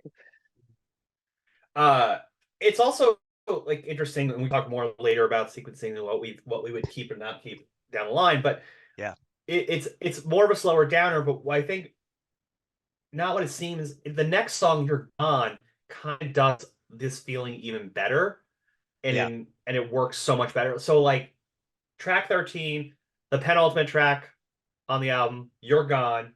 This, I believe, is another Josh Parrington song. Phil, this It ends is. It your is. This trilogy. ends the trilogy, or the what are they called? Oh, the Parrington Trio. It sounds like a jazz band from the 1950s. But the Parrington Trio ends here with this, where they broke up. Like so, like he couldn't commit, in the second song. So he got so let's recap real quick. Got sucked into the hurricane that was this relationship in the first song. Realizes he can't commit. This is not the relationship for him in the second song. And in the third one, it's officially gone. Like it's over. Like as they said, you're gone. Like they broke up. He had her. He lost her, and ends the side quest that we went on this little adventure. So hats off to Josh. Yeah. Uh, but I think this one, I think emotionally, the performance by Andrew is probably one of my favorite performances of the album. Yeah. The way he plays like the heartache of this song really comes across, and it's really effective. Because when you get into him just saying "You're gone, you're gone, you're gone," it's like, ugh, sorry, this didn't work out, but they're not coming back. Um, and And he I gets take into it. Okay, go good. ahead. Oh no, It's gonna bring up the very emo line. If you don't like being heard, then please don't stay. it's all I need, right? That's all. Yeah, what a great. Like you can just write that and just do 4 minutes of that, and that's all you needed because that line is just that good. And as far as like a story goes, like it feels like this is got you've got enough details here where it seems like the person, the partner, has found some success in Yeah, LA and Yeah, is yeah, blowing up and is on billboards, and it's like the narrator's kind of being left in the dust a little bit. And I feel like that's a really uh that's a different point of view than we've had in the rest of the album to have a I like how we get an idea of like what's going on in their lives without actually saying it. It's all inference. yeah. It is. It makes me want to like learn who this person was.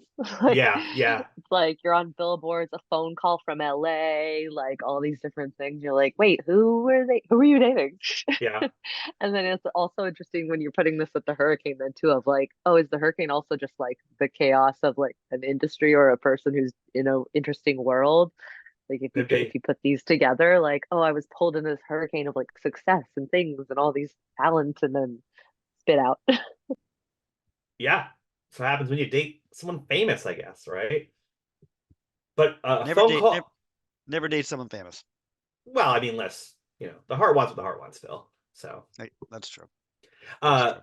a Are you phone on call. Raya? Uh, who isn't on Raya? I'll tell you who isn't. I'm not on Raya.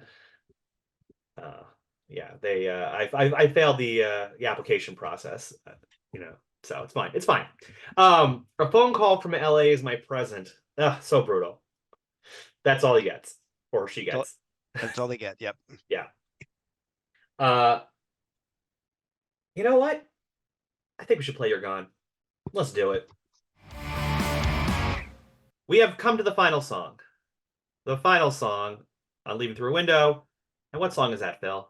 That is Globes and Maps, which, if you're following along, I said there were 3 Jack Mannequin songs in this album. Here's the third one. This is a Yeah. very Jack's Mannequin song. My goodness.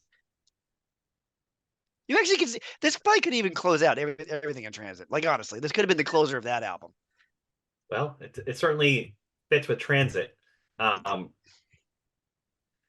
Well, it? again, That was a good joke. I like that joke. No, yeah. yeah, go ahead, Jeff.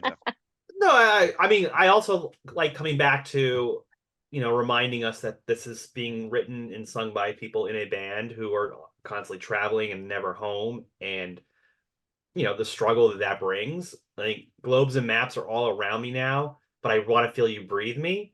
Like, it's a very simple thing, but it's like I am caught up in this job, this life that takes me all around the world and everything, but I can't be with you, and that Right. sucks. And he's got, and it's like he's going to use these globes and these maps to hopefully get back to them, which would be nice. It's funny because it's such I feel like a tangible thing because like in the sense or a tangible metaphor, which really is an oxymoron if you think about it, but only because it's like he's literally like he's on tour and like they're always having maps with them. I love the globes, like the concept of him. It's like I will circumnavigate this tour with a globe. I think that's hilarious. But um, but the fact that he's surrounded by these mechanisms to travel to figure out how to get from point A to point B, but he can't get to this person. I mean, or the person can't get to him. I just love how that is such a wonderful metaphor, and I feel like really sums up a lot of the album. That it's like a lot of these songs are like snippets of people.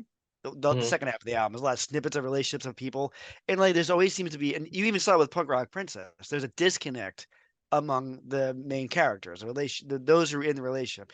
The Partington trio we did, like it's all that disconnect between their relationships. So there's a theme of that. Another theme besides just the loss of innocence and growing up, but also just the disconnect that maybe occurs from growing up and getting older.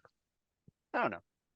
I agree. I think that makes sense. The only thing I think with this one too is there's a certain amount of acceptance that this relationship is going to end, Yeah. and like because you get to like the bridge where he's like, I can't take this anymore. Well, I know that I can't take this anymore. I can't take this anymore because I know someday I'll see you walk out that door. Like it's like it's not even like I want to be with you, but like I also realize I can't stop this from ending. I feel like it's like the counterpart to Woke Up in a Car. Like Woke Up in a Car is like, I'm really loving this. I am still in touch with you. I got a letter from you. Like, but how beautiful and wonderful it is to go around the country. And then this one's sort of like, oh, I'm like feeling the downside of this. Like I'm feeling the breakup or the like distance in a bad way now. Yeah, that's really well said. I like connecting it back to when we were in a car. Yeah. Woke up in a car. Uh, yeah, that's the album. I do want to note that there is a song that's not on this album. I don't even know what album it was ever on. I know I had like an MP3 of it for a long time, and then it showed up on their greatest hits album they put out. But I feel like it was written around between either the EP or this. I don't really know, but it's always been part of their shows, so it's hard not to think about this song. It is their most infamous song. It is their masterpiece. Clocking in at about 10 minutes long. There's a song called Constantine. Um, we're not going to talk about it too much because there's just a couple of things to point out. I mean, it's about a relationship where someone, it's about a love of somebody and the struggles with that and this epic struggles of this relationship. And it quotes Jimmy Eat World. It's perfect. It is the I don't know. It's an opus. It's an emo epic opus. Um, so as a treat to our listeners, Phil, when we finish the show, which we're about to do, I think we play Constantine the end. Just to add another 10 minutes to the podcast. Yeah, why not? Yeah, Anyway. or if they don't want to, they can skip it and go right. I to don't the think end. there's anybody who doesn't want to. No, Yeah, I think you're exiting now. Yeah. If we still have you at this point in the show. You're gonna get ready for another 10 more minutes of another Of song. feelings, of intense feelings. All the feelings. Jeff, to answer your question, this was from the album Songs for Silent Movies by the band Something Corporate, which came out in 2003, but only in Japan. Mm, mm. So that's why you never got it. I Well, feel like it was such an MP3 download song though. Like I yeah. remember people being like, "You gotta check this song out." Like Like, it had a buzz.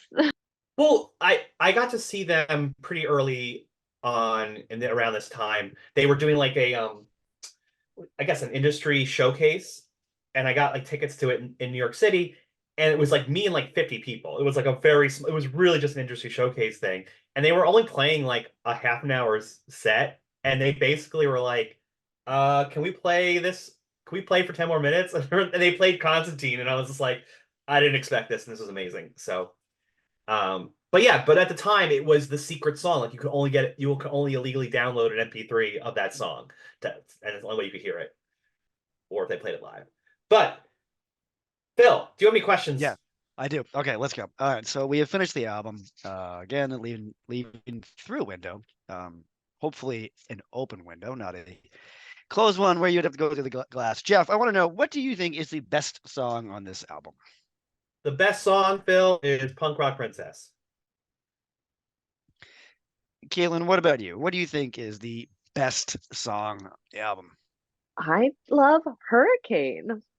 Yeah. Ooh, deep cut for I love it. I love how you approach that. I mean, it's Punk Rock Princess. It's the best song on the album. It just is. Hurricane's damn good though. Jeff, other end of the spectrum. I do feel this album is 2 songs too long. I do think I'm this should giving you be. 2, Phil. I'm giving you 2. I gotta give me 2. I feel like this song is definitely 2 songs too long. Jeff, what 2 songs do you think we're gonna get rid of? I'm going to get rid of Not What It Seems and Good News. Yeah. Yeah. And I'm going to get this down to 12 songs, and then maybe throw Constantine on at the end to make up for those. Just make up for the lost time. Just make sure Yeah. we're at just about an hour. I appreciate that. Yeah. Caitlin, what about you? What do you think are the song or songs that you're going to skip on this album? I had Not What It Seems also, but I think I agree. Like I feel like you could skip 2. I would maybe cut the astronaut too. Ooh, That wow. was Mhm. that was my final 3 for cutting. And Same. it I just was made going it. back and forth between the 2 you said and then the astronaut. I just like it is a little repetitive, like Not What It Seems. That's why. Like the like I need to be high over and over and over again. Yeah. Well, what I can say about the astronaut, the reason why I saved it is because I recently acquired one of those astronaut lights that puts a nebula on your ceiling. Now, And Jeff, you know I bought one also now. did you? Did you? Have you tried listening to the astronaut while staring up at your nebula on your ceiling? I'll try that after this. Okay, good. And breaking news, we also got one for my daughter. So now we actually have 2 of them in our house. I want one for every room that I'm always in at all times. You know, he wrote the song "The Astronaut" in the room while Tom Petty was next door. Just throwing it out there. Some stupid knowledge that I know. I'm gonna agree with you guys. I think it's Not What It Seems a good news. I think we can get rid of those 2 songs and not add Constantine, because I like keeping it to like a 50-minute. Like, come on, let's cut this album down. It's way too long. Way too long. If you are upset that Phil doesn't want to add Constantine to every album, please write him angry letters in New Hampshire and tell him how wrong he is, and Constantine should be on every record ever made. Ever made, ever made. So declarative. All right, Jeff, let's continue the declarative nature. What do you think is the sleeper track of this album? Well, funny enough, the sleeper track of this album, It's not Constantine, I can tell you that. well, because it's not on the album, but it should be. It's called "I Want to Save You." It's the first song, which I think when you're going through the album, you forget how incredible of an opening song it is, and it deserves to be celebrated. I like that. I appreciate that. That's good. Well, Kayla, what about you? What do you think is the sleeper song of the album?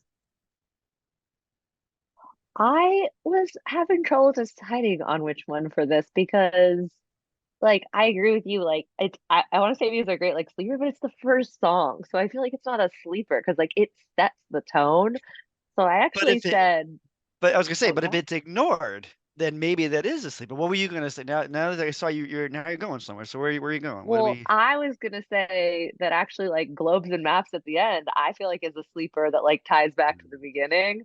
And I also maybe I just am feeling that way because like there's some you just hit a bit of a lull and it's like easy to drop off after not what it seems and like you're Yeah. kind of at the end and then Globes and Maps comes in so strong at the end that you're like, okay, I'm glad I finished. That was a nice ending. And I think it deserves credit for pulling you back after a little bit of a like, hey, this isn't over yet.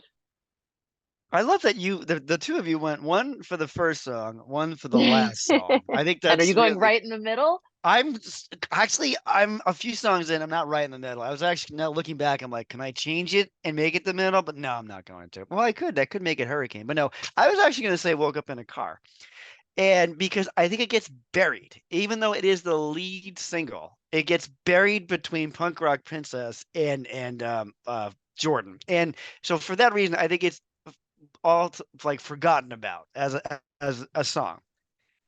But now that you also brought up Hurricane, and I'm like, oh, Hurricane's right in the middle. So I'm gonna stick to it.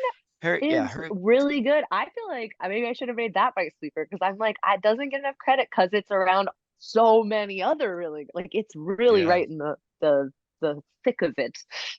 Uh, When I was seeing them, they were playing pretty much everything off both the albums. And at one point, I'm like, oh no, are they not going to play Hurricane? And I was like, no, of course they're going to play Hurricane, and yeah, it ruled.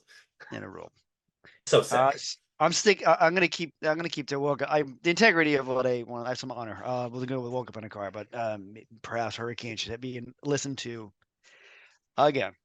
Well, we've reached the end of the questions. Let me get through a few things, and then we'll go from there. So, folks at home, listening to me on the Spotify or watching us on YouTube, here's the wave. Hello, YouTube people. Hi, everybody. I also want to make sure you guys all know we have the TikTok, we have Instagram, we have Facebook, we have Threads. We are on, like I said, on YouTube. So like and subscribe, not subscribe. That's different. Like and subscribe. Hit the notification button. You can do Spotify. Make sure you follow us so you can find out when new episodes have dropped. You can check out our shop on TeePublic. Remember to search Millennial Diner Podcast.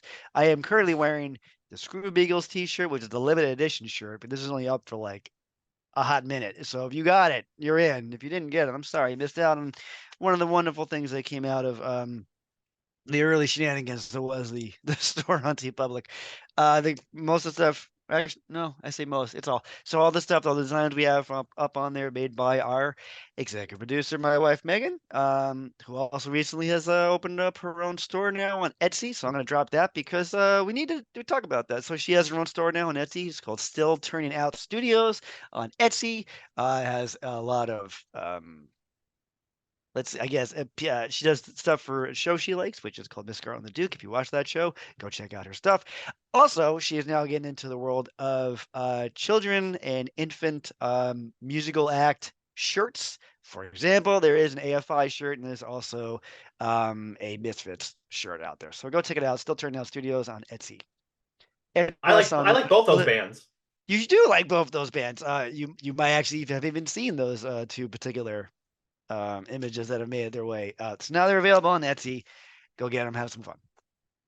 Excellent. Jeff, if we were going to do another podcast about Lockheed and Dragons, but connected back to Captain Crosscheck, how would we do that? Well, it's really easy to make your own podcast. You can use any podcast company to do it and put them up there. Don't force yourself to only stick with one company. That's what I've learned. How do you want to close out? With Constantine. Constantine, that's right. I forgot. I completely forgot. We were actually going to, maybe that was me happily trying to not do a 10-minute song. But Caitlin, thanks for coming on to the show. I hope you enjoyed your meal. How was your meal? Oh, delicious. I might need a little more toast. Well, I know a guy if you want more toast. All right, yeah, hook me up. We gonna play Constantine now, Jeff? Bill, we are going to hear those piano keys, those beautiful piano keys just start twinkling. And we're going to just think about how we can't imagine all the people that you know and the places that you go when the lights are turned down low. Here is Constantine. Goodbye, everybody.